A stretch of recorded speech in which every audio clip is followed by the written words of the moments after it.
So it's been a good bit of time since I've really dived into Honkai Star Rail's meta, and I feel like right now it's just in a really weird spot. I mean, by the way, I don't have any light. Hold on. There we go. I have light now. You can see my ugly face. I feel like the game has been in a really weird meta position despite, and this is why it's weird, I'm going to explain, but despite me saying Asterisk was good for the game, obviously not the passive part, but even though that's super irrelevant at this point, I'm talking about the character herself. Anaxa is also a character that has potential to be really good for the game. The problem with this is it's kind of like the new characters are moving forward in a meta or a direction for the meta that's very good, very healthy, more creative. It opens up the door for players to be able to do 1, 2, 3, 4, 5, 6. But the older characters are just getting evaporated into thin air. And it doesn't mean that they're getting power crept. I don't want to say that word. When I say evaporated, I mean like literally their game plan non-existent. We're going to talk about that in today's video. I have a couple different things that I want to go over that I wrote down here so I don't lose track of time. But before we do that, I have a sponsored video because you have to watch that because I need it. You guys want to see what I got in this box?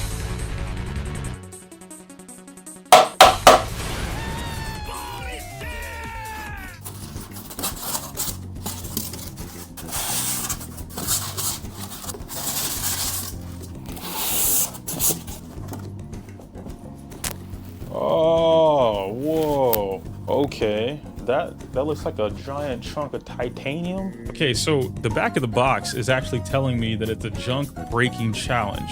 And for step 1 was for me to take the junk brick out, so you just saw me do that. Step 2, remove the sticker and pick up the small hammer. They actually want me to break this open? Break the scrap brick and discover the unexpected treasure inside. Rusty Rabbit, did you guys really send me silver titanium? Some gloves and I guess paper so I don't get anything dirty. To bust up? Do you know how fun that might be? In a world filled with rabbits and more rabbits, join Stamp on his wild adventure in a unique world filled with characters that aren't your typical action heroes. Explore levels, mine junk, and customize your mech with crazy types of weapons like shotguns and blades. Hop from wall to wall, facing off against enemies called rust beasts whose sole purpose is to eat your treasure and ruin your day. And never forget the cardinal rule of rust grubbing.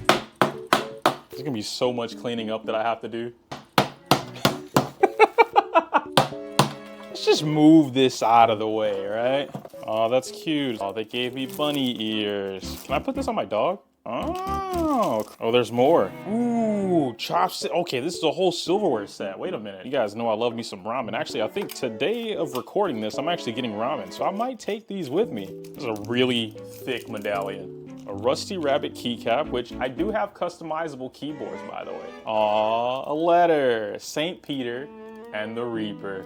How cute. Get Rusty Rabbit today. Available now on all these major platforms.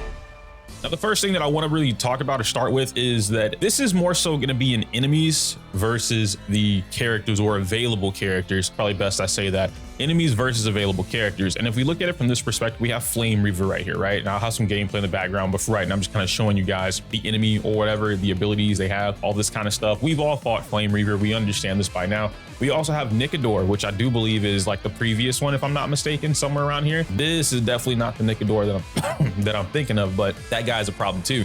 Anyway, some of you guys are familiar with these characters because of their one-shot mechanics. Some of you have never seen this one-shot mechanic a day in your life, myself included. I didn't see it until literally a Twitter clip popped up on my feed like a month or 2 ago, and I saw somebody get bodied by Flame Reaver doing the one-shot. I'm like, I've never seen him do that move ever in my life. And I thought it was pretty funny. I'm not gonna hold you, but right now, I want to get at the differences here. We have Flame Reaver and then we have Kafka, both on the screen here, which, you know, we'll go through it. And in fact, I can kind of just let this play out on auto and go from there, right? Nothing too crazy. If they zero, they zero. If they don't, they don't. I'm not going to touch the game during this entire moment. I'm also going to turn this down a little bit before we actually get into it. All right, so I needed to turn that down so I could talk to you guys while that runs through, right?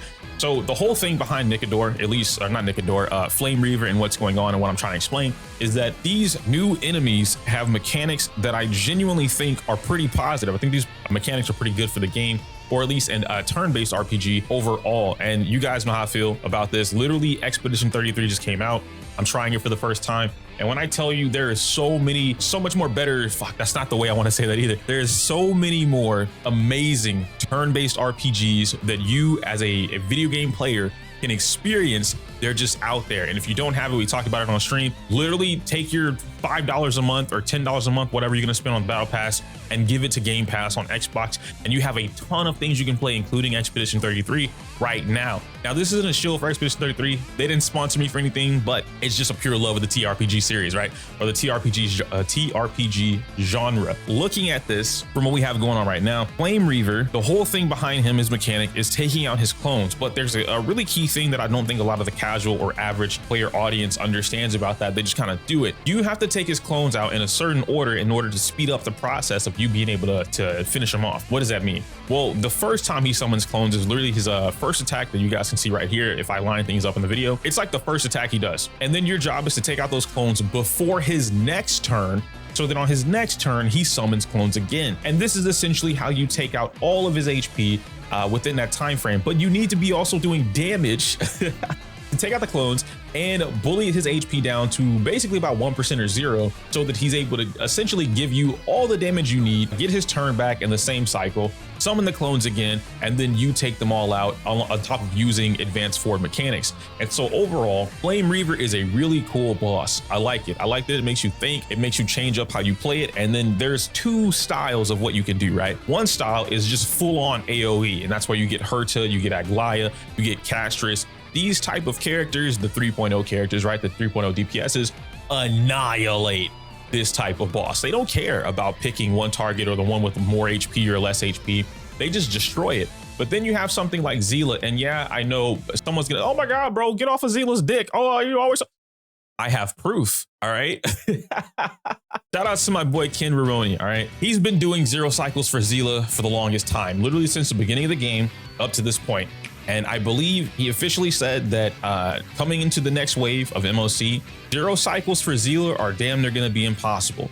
Why? Because of the HP inflation that we all know about, and because of the change in enemy types, such as the shared HP enemies that we are less familiar with, but we know about them. We've experienced them in the game. A good example of that is going to be like the Robo Dinosaur TV thingies. They have shared HP across the board. Those type of enemies suck for Zila. They suck for a couple other characters too, but they're in favor of characters like Herta, Acheron, Aglaya, because they just body everything all at the same time, right? They do a set or an increased conditional amount of damage over the course of time. So these type of characters moving into the new wave will be amazing, and more of that will be great. That's why I said earlier, it's not even that the previous characters are being power crept because, oh, they suck or they got replaced by a stronger version of themselves. No, the play style itself is being removed altogether, or at least phased out altogether. And you can see something like that compared to fighting Kafka. Mind you, the first phase or the first wave of the newer Kafka boss fights is pretty annoying because it literally combines the exact type of enemy playstyle I just talked about with the older style of playstyle being Kafka, that like, follow-up attacks, DOT, whatever, all the previous types of teams that you can use, the archetypes can handle Kafka, but it's the first wave. If you have experienced this for yourself, or if you look at other people playing the game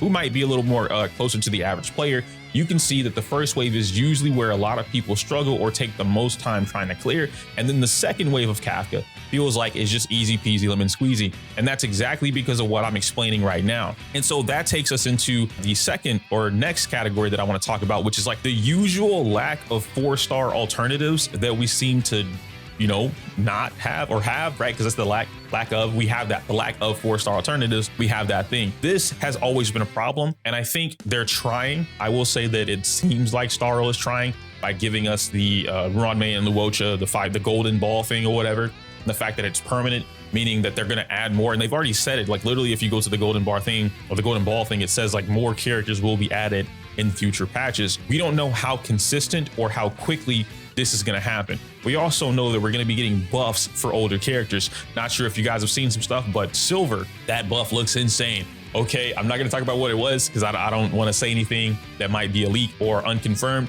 but if it's true, Silverwolf, top 3 supportive / nihility, whatever character, he becomes a top 5 character easy at this point. And having stuff like that come into the game is amazing because it buffs up older units and it reworks their kit. The rework part is something that I really want to hone in on because you guys know, or if you don't know, I'm not on this channel a lot anymore because I've been super hyper focused on Zenless because I'm just really enjoying the game. So all of my stuff has been over there on the Zenless channel. They have announced and they've already shown progress, and we have in-game, I won't say results, but we have in-game proof of what these reworks can look like. If you play Zenless Zone Zero or you're familiar with it, you can go inside of the Hollow Zero or the Lost Void part of the game, and you'll see exactly what I'm talking about. Inside of Lost Void for Zenless Zone Zero, these are complete character reworks. You have Astra becoming basically a DPS laser beaming character. You have another character like Ellen, the infamous, or yeah, I'm right, the infamous character that has been power crept by Miyabi. Oh my God, which isn't true, by the way. But Ellen has a complete rework with 3 to 4 different moves that completely change her combo game and how you play or operate that character. Even Yanagi has a new EX skill that changes how you play Yanagi. A lot of these reworks significantly benefit or completely change what you can or wouldn't do anymore for a character. I think introducing stuff like that in Star Rail would help the game overall in terms of the 4-star alternative crap that we don't have, right? Like, because you would still be able to get whatever's happening with your 5-star characters. You'd have the option with the golden ball thing to potentially get more 5-star characters for the free-to-play or average player, whatever you want to label yourself as, is totally fine. But the rework, not so much a buff to another character, but a rework entirely, would be huge. And just in case I forget to show it off here, let me just point out Ken Baroni. All right, this is Ken's channel for anybody that doesn't know or isn't aware of it. I want to show it off on the video here itself. Like I said, just in case I forget during editing or I don't include it in the link down below, which I'm doing my very best to remember that. Today's just a busy day. By the time you guys will, actually, I'm doing this the same day of Nintendo Switch pre-orders go live, so I'm trying to catch that before it gets too late. Moon really wants one, so we're gonna try and do that. I don't really care for him, to be fair, but it is what it is. Now I want to come over to Pride real quick because I want to point out the fact that the meta, quote unquote, is just doing a complete shakeup at this point, and there's tons of surprise factors. We just came from 2.0. 2.0 was a pretty decent meta, if you will. I know a lot of people had issues with this, namely because of the super break. However, this was a nuanced take and a very double-edged sword. The casual or like large majority, who's doing some shit outside, bro? Goddamn, they're cutting grass. As I was saying before I was rudely interrupted, the majority of players love Super Break because it's super free to play friendly. Most of, if not the entire team, was free to play accessible, being HMC and Gallagher being your 2 big things. And then you only needed 2 limited characters. Ruan May, which 90-something% of the player base owns. Now we have her for free. And then you had your choice between Boot Hill, Firefly, or Rappa. And even better was that some of the characters, you guys can see it in here on the tier list as well, some of these characters can make themselves Super Break friendly. Casterus is one of them. She doesn't really count for this, but you get what I'm saying. Maybe you guys have heard like the whole Super Break Genuine. Not a fan of that personally, but I know it works. All these different things come into play for what's going on. But as of right now, Super Break is falling down. Firefly has finally fallen down from the tier 0 placement she was at to tier 1. Feixiao, something that I do not agree with now that I'm actually looking at this, has fallen from tier 0 down to tier 1. And a lot of this, right? We had Super Break and we had follow-up. Both of these have gone down. They are no longer tier 0 in the meta right now. And instead, anything that hits AoE or blast damage seems to be in the Apex category, which is going to be way more friendly for the free-to-plays. The meta is shifting towards this whole like, hey, I'm one enemy, but I'm going to summon 50 enemies that have whatever conditions, and if you kill them, I take the damage from whatever you're right. Okay, cool. We don't necessarily like that. It's cool once or twice, but the fact that it's just becoming that, every single MOC we've had, way too much. The new enemy types are being conditioned that way, and I understand that people are like, oh man, Pollux was made for casters. Completely agree on that, but there are other characters who can deal with Pollux, and this is of course under certain conditions. Same thing that I mentioned with Zila. Under certain conditions, she's going to be able to zero cycle. What are those conditions? Mega investment. Now you can do this with an E0 S1. You see it in Ken's video. I have that playing a little bit. And then you can also see that from his own channel. But overall, you can see that like a lot of this stuff happening is just not the best. And as I mentioned with Break going down, these are pretty much surprise factors at this point towards the meta shift entirely. Like this isn't a normal meta shift. A normal meta shift, in my opinion, would be something where we can clearly see the direction of it happening, which to be fair, you can say, hey, we see that the HP shared enemies are coming, so AoE characters are going to be stronger, or you're going to want this. But then the game is also offering new conditions or new type of mechanics towards these enemies like Pollux, for instance, that kind of disrupt the flow of that. So it's not like, hey, just bring AoE and you're good to go. It's more along the lines of bring AoE, but make sure you have a check for this, but also make sure you have a check for this mechanic. You need a character that's going to help you do that. And then you look at the roster, and the only characters available to accurately, or rather confidently, do whatever it is that these new mechanics are looking for happen to be 3.0 DPSs, 3.0 support characters, and then a little bit, right? Maybe like some late 2.0 characters here or there, or completely older characters like Jade because of the Herta, like Argenti because of the Herta. And you see these characters rising up, even though we talked about Super Break Rappa because of how Rappa operates. I told you guys she was the better break character compared to Firefly. She's still in tier 0.5. But Boot Hill has unanimously been a character that the Boot Hill mains and other people who recognize Boot Hill's strength have been talking about since his the dawn of time, since his existence in the game. Boot Hill is cracked. This character is easily in the Apex category. He's a top tier character, has been a top 5 DPS for a while now, but just has not been recognized because he takes a lot more work to play. Despite that fact of him taking actual skill to play in the game, he crushes everything. I don't know if you guys have seen stuff from the previous MOC, but Boot Hill was cracking down on anything that happened to have a large HP with a lot of break. Blam. And they're destroyed. I mean, Boot Hill is one-shotting bosses for near 1 million damage by himself. Obviously not by himself on the team, but I mean by himself as the only DPS character on the team without needing to be mega boosted by 3 Harmony units, right? He takes his one super break character, you know, or HMC plus whatever. You take your Ruan Mei plus Fugue, you take your Fugue plus Ruan Mei or HMC. You can mix and match whatever it is. It's a standard Boot Hill team. The only difference is you might invest into it with his light cone. You might invest into it with a win set. You might give Fugue win set. Please don't do that. I'm just naming shit at this point. So you guys understand that with meticulous, or rather the right thought process, certain characters, Boot Hill, Zila, even the new, not new, but the older Feixiao teams with Feixiao and Moza, that plays differently than Feixiao and March 8th. That plays differently than Feixiao and Topaz. And then we have Anaxa coming into the game, and Anaxa is pretty much like, hey, I do everything that I want by myself or with the team. Doesn't really matter, I'm gonna get the job done. And so this incentivizes players to pick up the new characters, which I hear you, I get it. Unfortunately, that's just gacha games. The final little bit that I want to talk about though is the fact that like nothing seems to be niche anymore. Everybody is getting everything.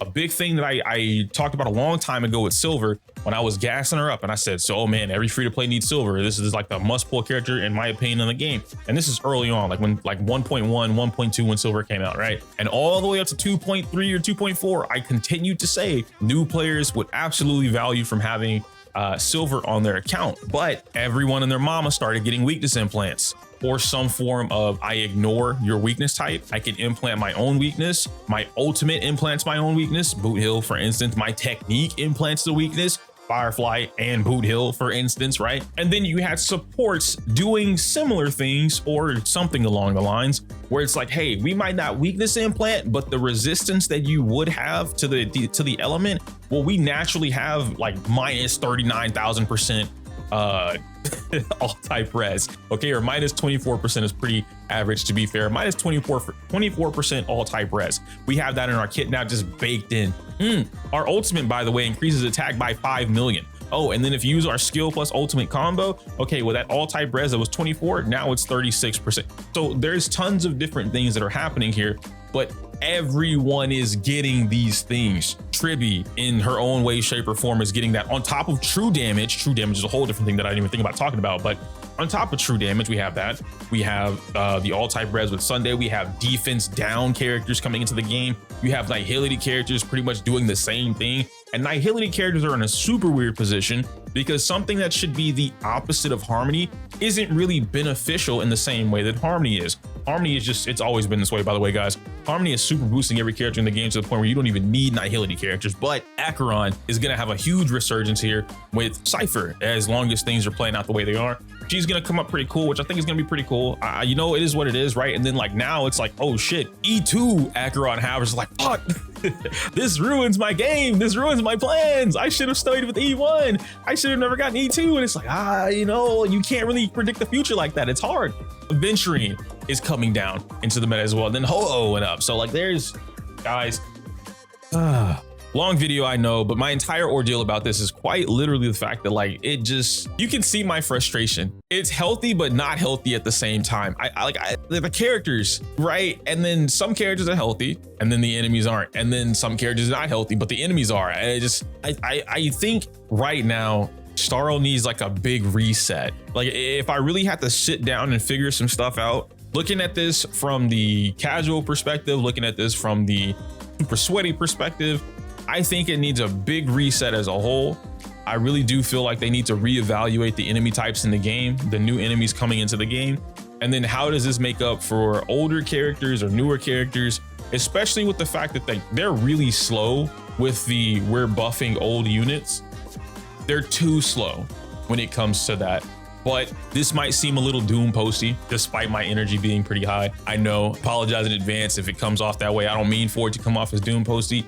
I just refer to what I said earlier. Spend the 20 bucks on Game Pass, whatever it is. Enjoy and experience other real turn-based RPGs, and then you will quickly understand my frustrations. The moment you start playing other turn-based RPGs, gacha or not gacha, that are not locked behind its gacha system itself or its character system, and you understand that there's so much more Star Rail could be doing and should be doing that could significantly improve the game, then you will see my perspective and you'll be like, you know what? I completely get it. The casteress thing, hey, this is a good character in a game like this. The way that she allows a little bit more versatility, she's not super locked behind only this type of team can be played with cast. Nope, you can play caster with almost anyone in the game, or relatively speaking, of course. Herta's pretty similar in that regard too, where like it's not anyone in the game, but it's almost any Erudition character in the game, and that works out in a lot of players' favor. So it is what it is. Anyhow, play it how you want. Do what you want, enjoy it how you want, right? This isn't me telling you don't play Star Rail, because I'm not saying that. I'm just venting about the meta right now because I want it to get better and I don't really feel like it is. I feel like it's just stagnant because they keep doing the go up, go down, go up, go down. You know what I was saying? Anyway, I can't say my usual outro because it's inappropriate for YouTube. Like the video, comment, subscribe. Smell you later. I gotta go try and get the Switch too.